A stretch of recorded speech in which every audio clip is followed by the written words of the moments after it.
What happens when an attorney just disappears on her own client? No call, no warning, no withdrawal filed with the court.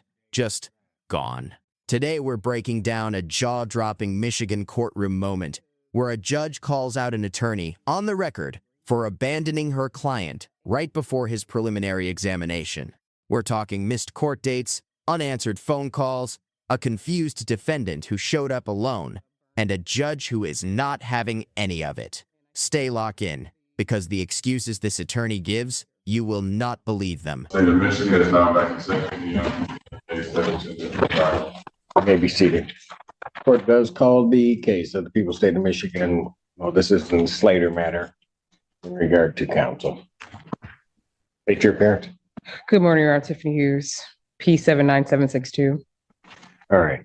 Ms. Hughes, and just so that we're clear on the record, this was a show cause hearing originally set by the court regarding your failure to appear for Mr. Slater's preliminary examination.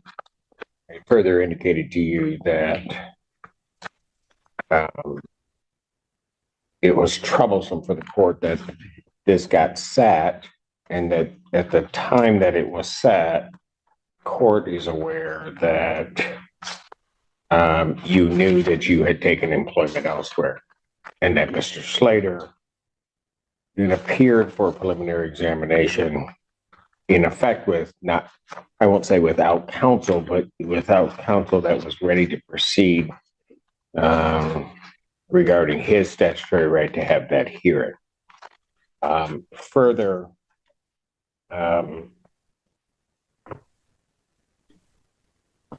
that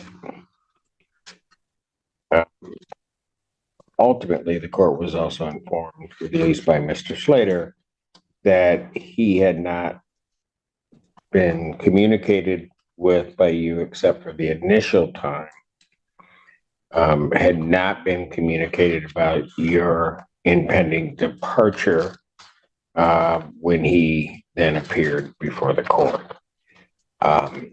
Since that time, I will also indicate to you that because of this, and I'm only dealing with the Slater matter, but there were other instances during the same time, one being in 15th District Court, and I believe one being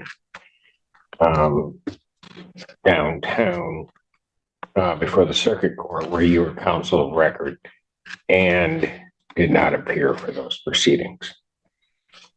I will say also specifically regarding this proceeding that on the date and time set for the preliminary examination, that this court, through my office, tried to contact you numerous different ways, and we did not receive a response. The ultimate thing in that is that Mr. Slater's preliminary examination, which I believe was ultimately waived, but he did not have his preliminary examination, and his proceeding was delayed by, I believe, approximately 2 weeks. So the court has issued the show cause to see why the court should not hold you in contempt and issue sanctions.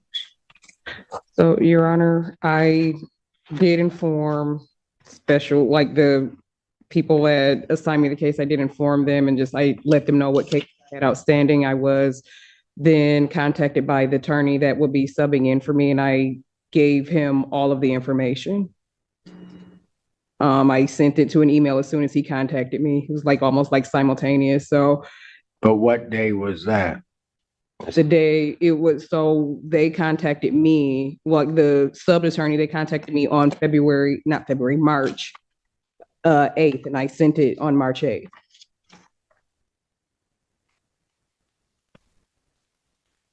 Substitution attorney was Bernstein.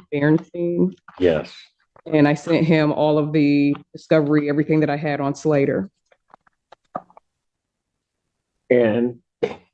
And beforehand, I went to the special counsel office, and I just gave them a list of everything that I had outstanding. But counsel, that your obligations under the court rule are to still appear. I mean, because the preliminary examination said that was on the March 8th. That was a Friday. Preliminary examination was set for that Tuesday for Mr. Slater. And Mr. Slater had not been informed when you were doing all of this. And then I spoke with his mother and I informed her, and then I gave her the new attorney's information with Mr. Slater's mother.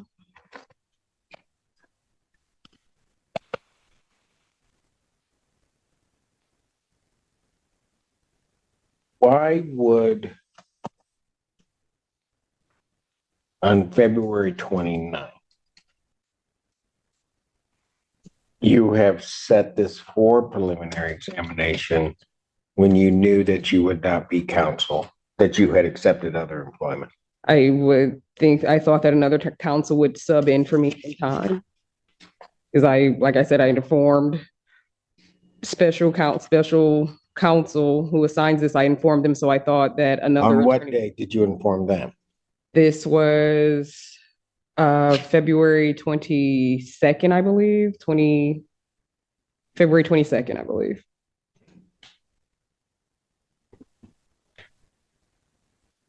Then why do I not receive a motion to withdraw until March 11th? I don't know, Your Honor.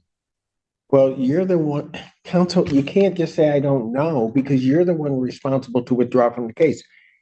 Regardless of the fact that the MAC office is the one that gives your name, it is your obligation.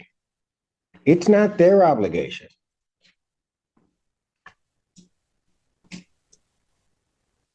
You would agree with that. I mean, you're the attorney of record. Understandable.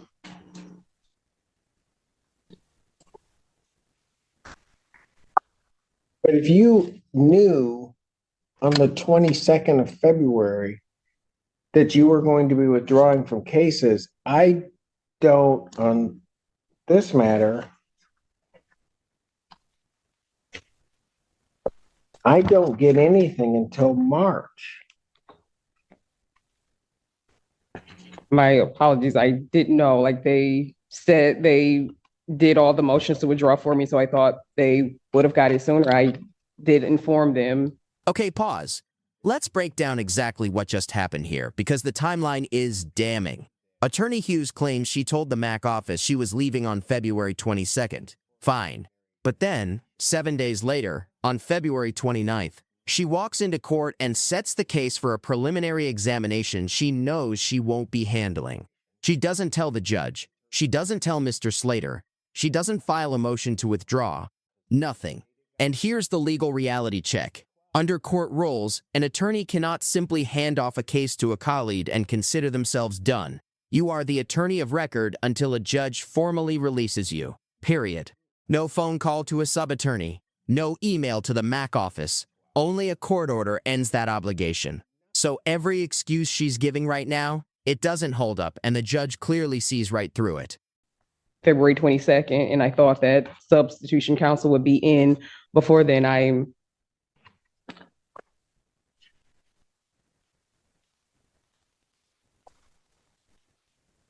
Ms. Hughes, if that's true, then why on February 29th, this would have been a week after, do you appear and set the case for preliminary examination? Because I thought... And not inform the court, not inform the defendant, not inform anybody that you won't be counsel of record? Again, I thought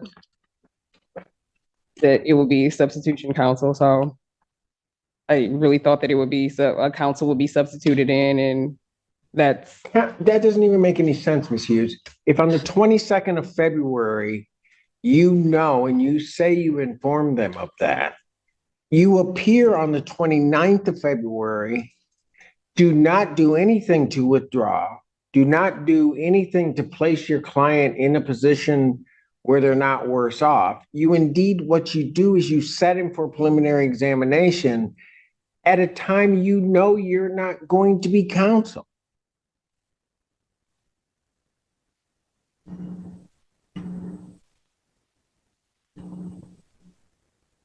So that doesn't even make what you're telling me doesn't make any sense.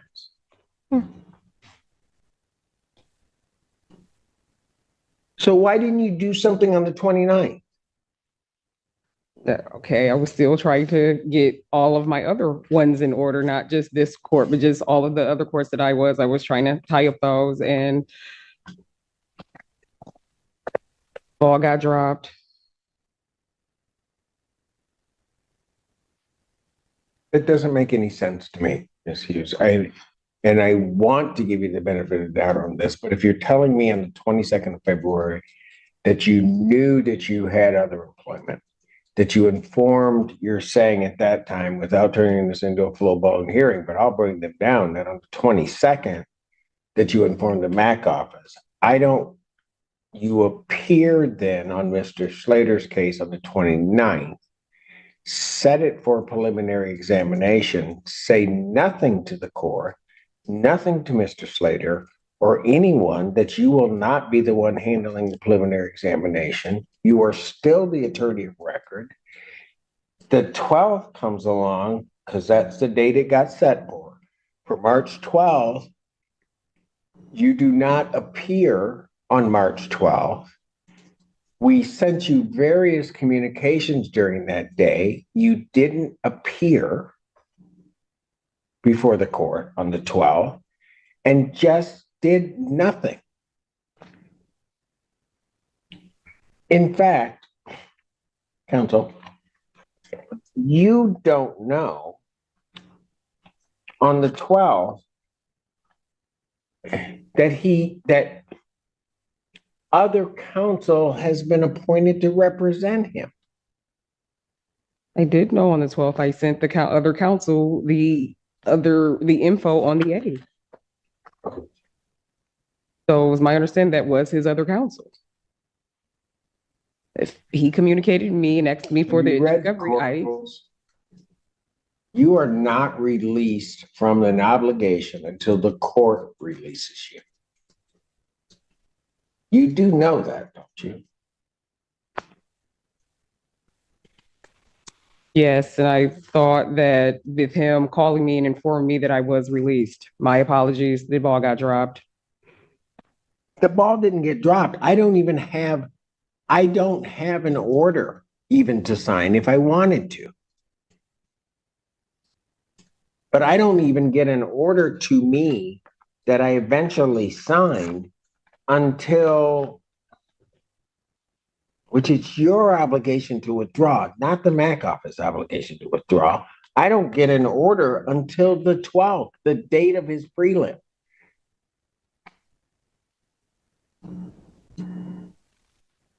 And then they have to adjourn the proceeding out.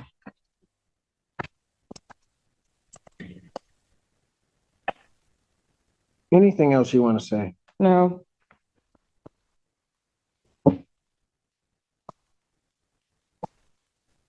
And Ms. Hughes, I'm just going to let you know, I don't appreciate also that when my staff reaches out to you, when this court reaches out to you, irrespective of anybody else, we got no response from you.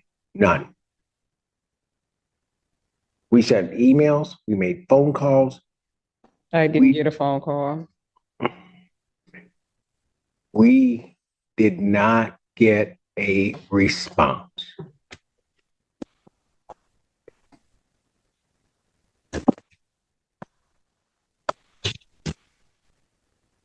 Anything else you want to pay? I was trying to find a way where this was not something that I should sanction, Ms. Hughes, but I don't see that. Anything else you want to say? Nothing further. I'm going to sanction you to $500. That's to be paid to the court. When can you get that paid to the court? In about 2 months. Pardon? I'm going to need about 2 months.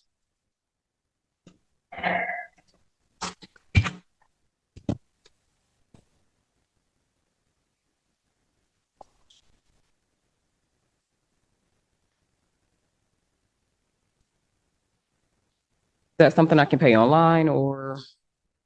You'll have to ask the clerks up front.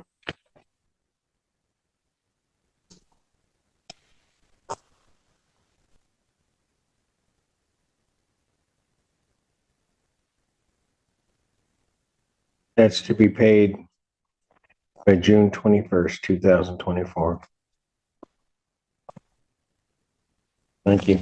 And there it is, a $500 sanction, a June 21st deadline, and a very uncomfortable courtroom moment that attorney Tiffany Hughes is going to remember for a long time. Let's recap what went wrong here. Hughes accepted new employment, informed her office on February 22nd, but continued appearing in court as attorney of record, setting hearings she knew she wouldn't attend, failing to communicate with her client, Mr. Slater, and going completely silent when the court tried to reach her on the day of the preliminary examination.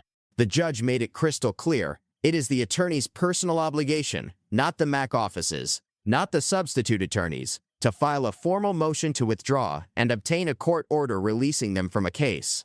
Until that happens, you are on the hook. Full stop. This case is a powerful reminder that in the legal world, your obligations don't end when you decide to move on. They end when the court says they end. So here's our question for you. Do you think a $500 sanction was enough, or should the consequences have been more serious? Drop your thoughts in the comments below. And if you found this case as eye-opening as we did, hit that like button, share this with someone who needs to see it, and subscribe for more jaw-dropping courtroom breakdowns. We'll see you in the next one.